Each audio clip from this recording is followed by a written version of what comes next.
Welcome to Kscope Uncovered, the podcast that takes a peek behind the scenes at the planning of Kscope, specifically Kscope20 this year. I am your conference chair, Kevin McGinley. Why don't we go around and just do quick introductions of who you are and what your role is? Well, I guess I'll start. This is Chris Barbieri. This is my second year as a content co-chair for the EPM tracks. And Tiffany Brisegno, and I'm the other co-chair for the EPM tracks.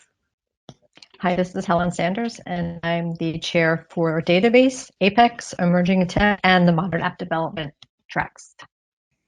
I'm Tim German. I'm one of the two board liaisons on the conference committee this year.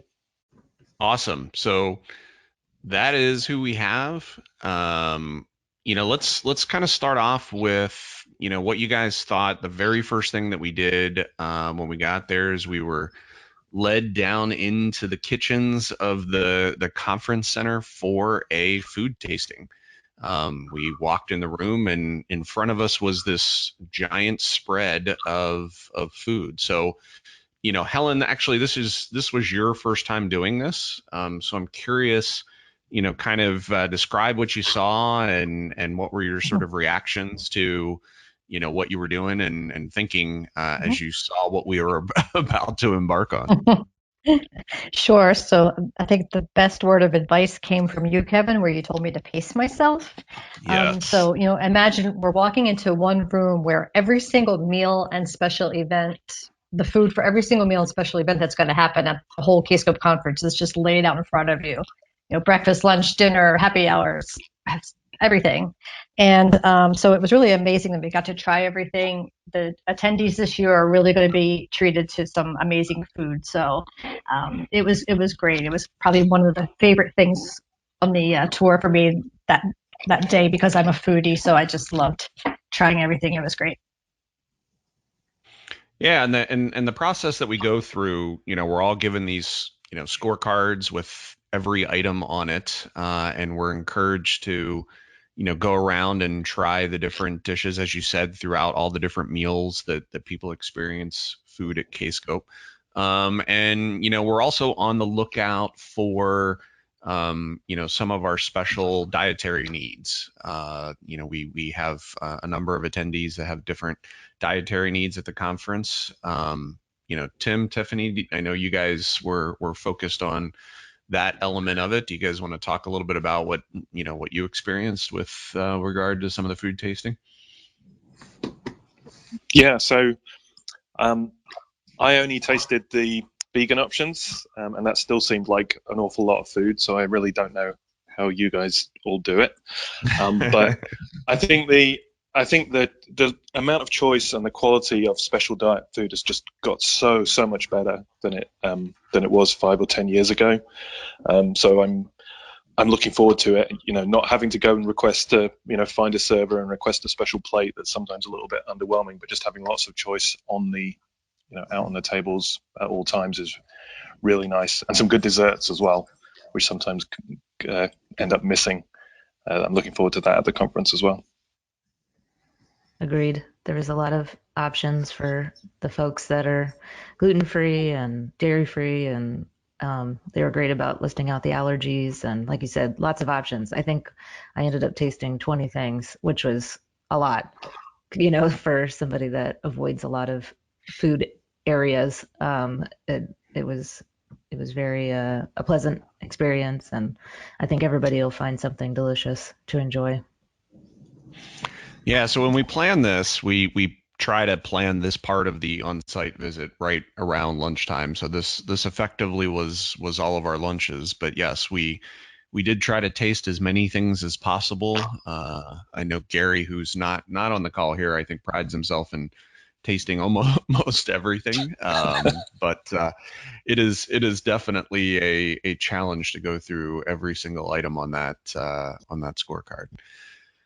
So from there, we went over to the convention center and started walking the sort of paths that all of our attendees will take, up and down escalators, down hallways, looking at all the different rooms. So content shares. What were your thoughts and reactions to the rooms that we saw as we kind of walked room to room and identified which room was assigned to which track, et cetera?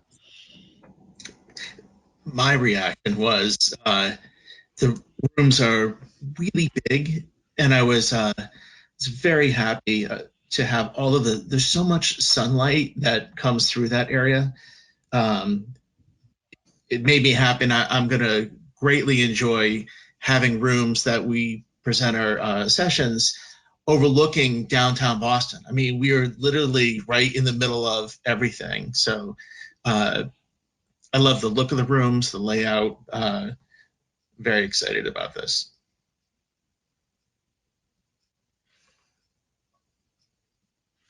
The rooms felt really open, and there's a lot of sunlight that comes in because they're very high ceilings. Let me qualify that. Sorry.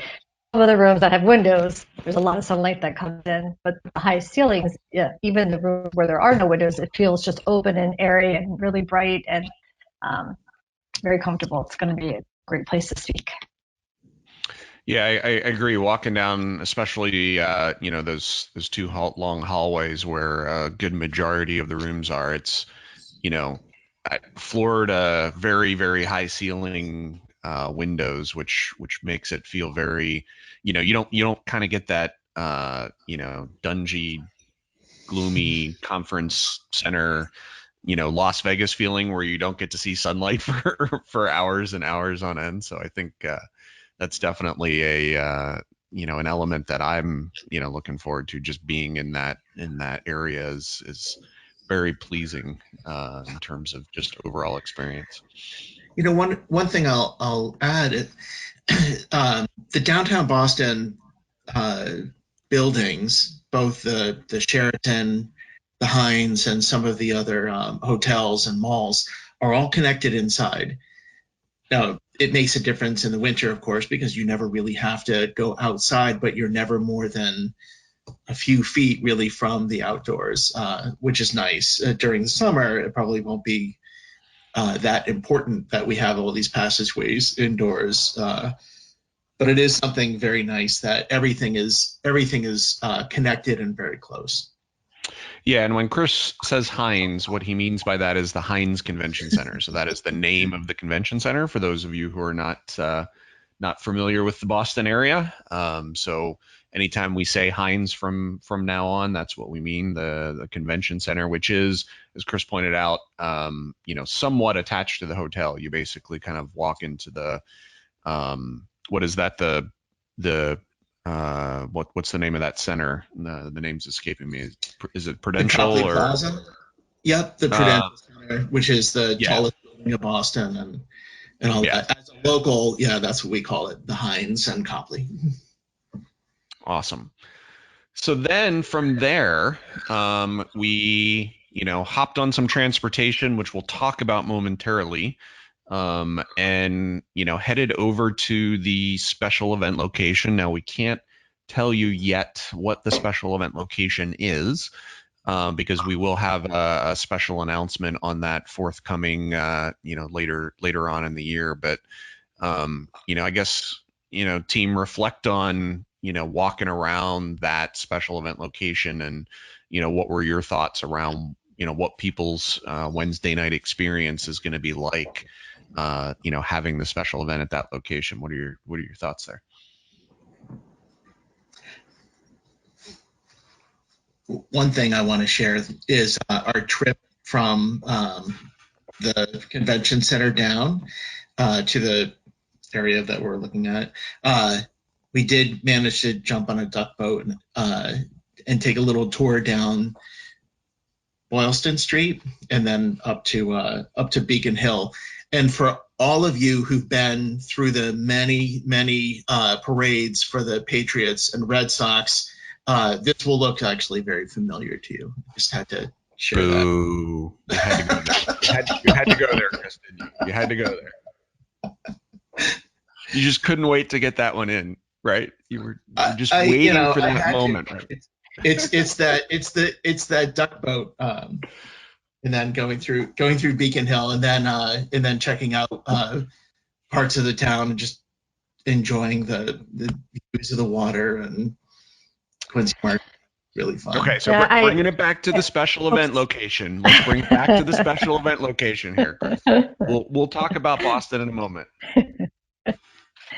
Well, wait. This is Helen. I live in Philadelphia. I just wanted to say I saw the Eagles parade when we beat the Patriots, but I don't remember if the Patriots. So this is gonna where it's gonna go, is it? I started it. The whole episode has just gone downhill from here. Good thing we don't have a call-in number where people listening live can dial in and start yelling and screaming at the phone.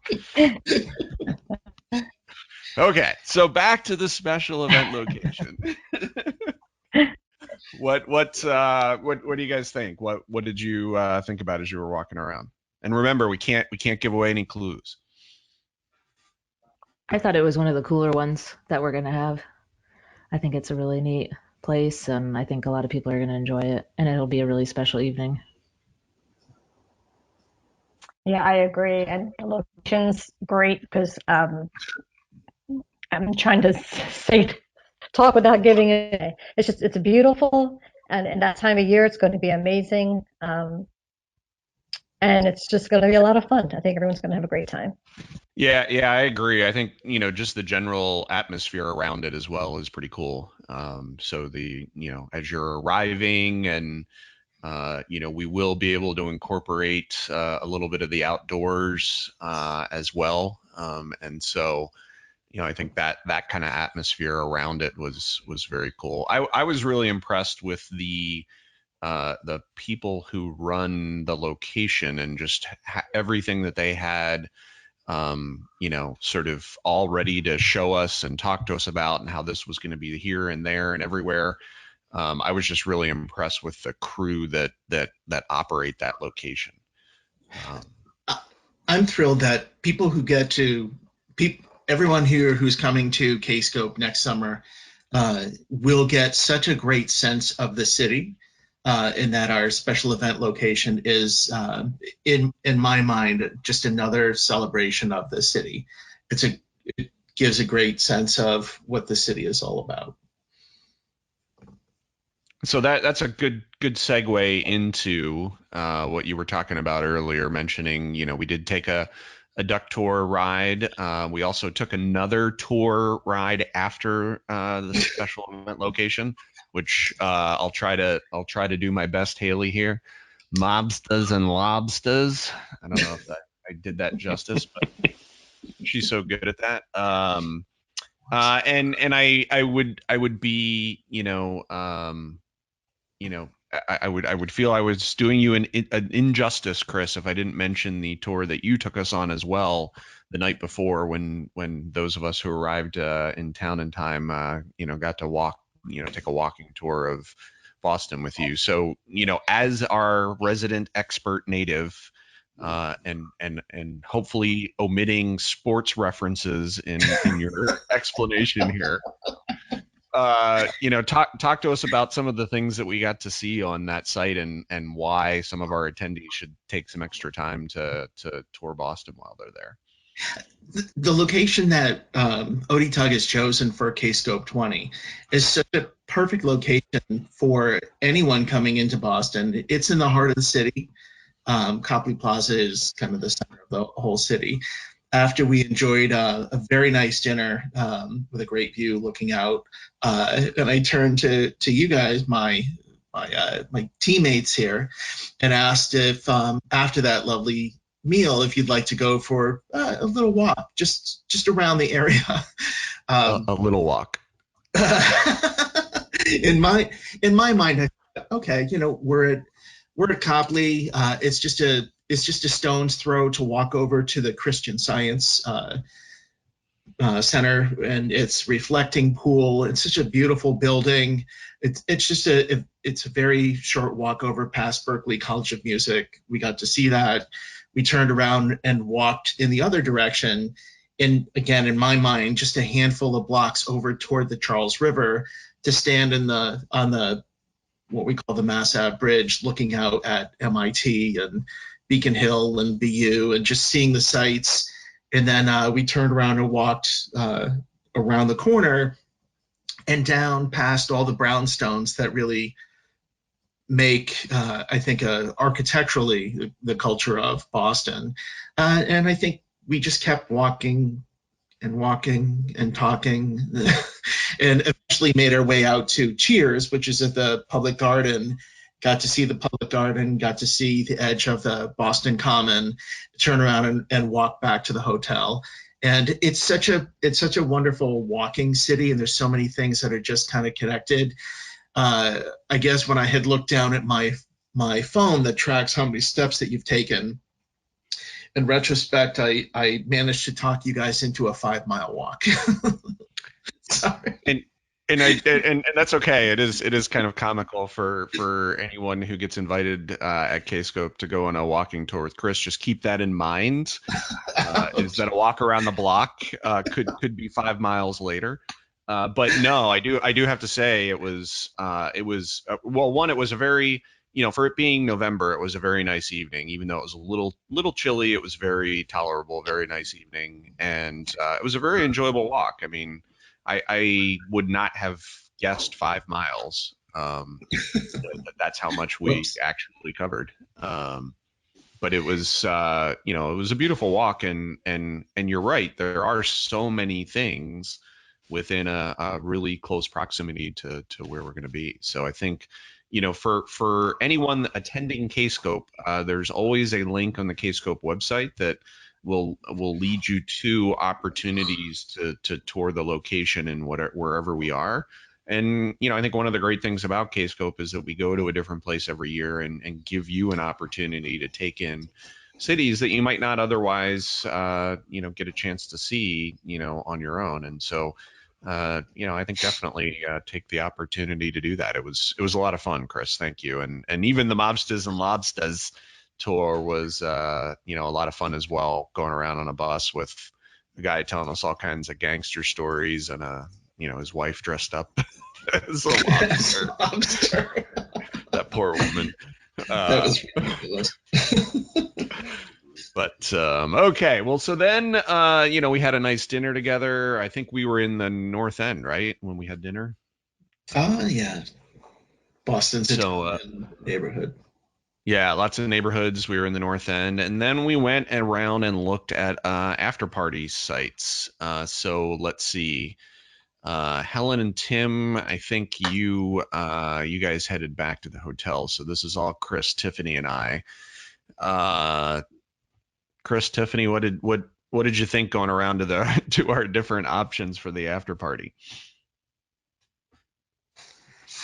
There's so many walkable options because it's, as you've said after this story about the walking tour we did with Chris, that there's just a lot of things to do, So there was a lot of great places to go check out, and it was a very vibrant scene. I think it might be a little bit different, right? Because the college students there won't be as many of them when we're there in June. But yeah, it was just, everybody was out and having a fun night and just a fun town. So it was great to walk around it later and explore all the places that might end up being that we might hang out after the special event. I would point out that Boston doesn't have a lot of really great big nightclubs. It's a different kind of a city with a lot of smaller clubs. A lot of, I want to call it personal. There's a lot more smaller clubs. So for us to find something, it was a different approach than I think we've taken in other cities. One great thing about where the special event will be, and as I alluded to a moment ago, there's so many easy places to walk to. So in that respect, it did make it easy for us to find a few options of places that people can go and have a great time, dance, enjoy some music after the special event, and just be able to walk over to those places, and not 5 miles, I should point out.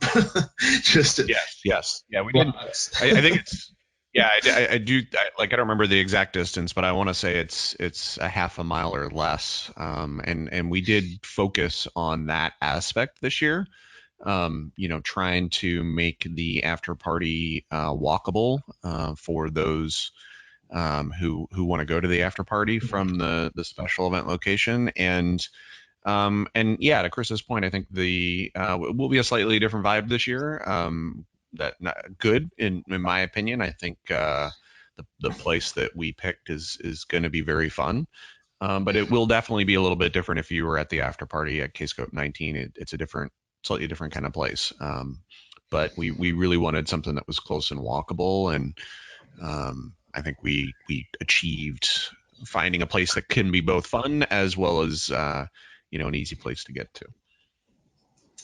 So that kind of wrapped up our Friday night. On Saturday, then after a breakfast and our attempt to record this podcast, we actually went on to our community service location, which at the time that we recorded this, we actually couldn't announce because it hadn't been announced yet. But now that we're recording this later, we can announce Cradle to Crayons, a great venue that looks to provide a lot of packaged goods to children in the up through birth through 12, I think is how they described it. So what was I think everybody on here did go. What was everybody's sort of reaction to Cradle to Crayons?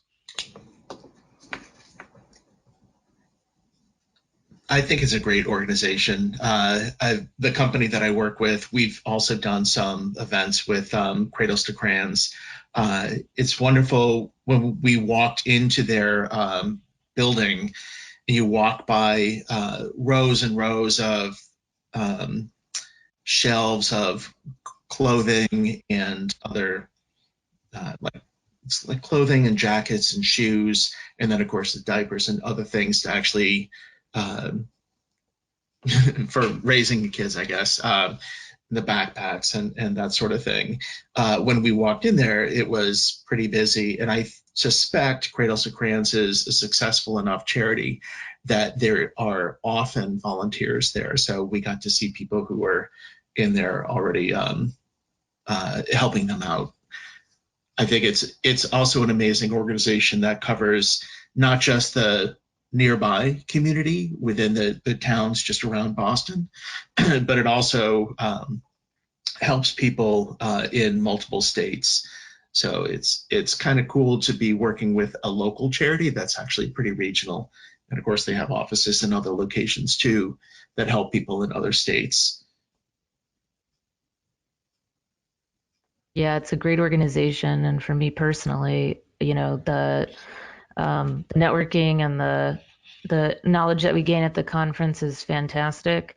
But the service day has always been, my favorite thing, and that's really what drew me to Kscope is that, you can get information about technology in different ways, but to be a part of a community that wants to show that we are there for the communities that we're in is really important to me. And so that's why, for me, I've become so involved and close to Kscope is that I really believe in that model, and I've always, ever since I started coming to the conferences, I've always made it a point to attend the service days. So this is just going to be another great organization that's making a lot of impact on the community that it's in, and I'm happy to be one of those people that's there saying that we definitely care about the places we are visiting and having our conferences in.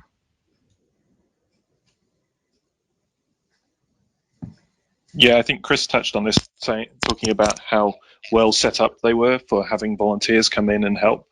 And I think it's always great to go to an organization that meets a very direct need, and where the work that you're actually going to be doing there on Community Service Day, is really directly connected and clearly useful. It's going to be a great place to be. Yeah, so to that end, I think that my takeaway, and I'll actually go around and ask all of you for sort of one takeaway here to kind of wrap up the episode. my takeaway from our on-site visit is that, from the convention center to the special event location, to cradles to crayons, the people behind the scenes at Kscope, and I know as a conference attendee, you don't, always think about all the different people behind the scenes that actually make the event happen and make it possible. Yes, there's the committee. Yes, there's YCC.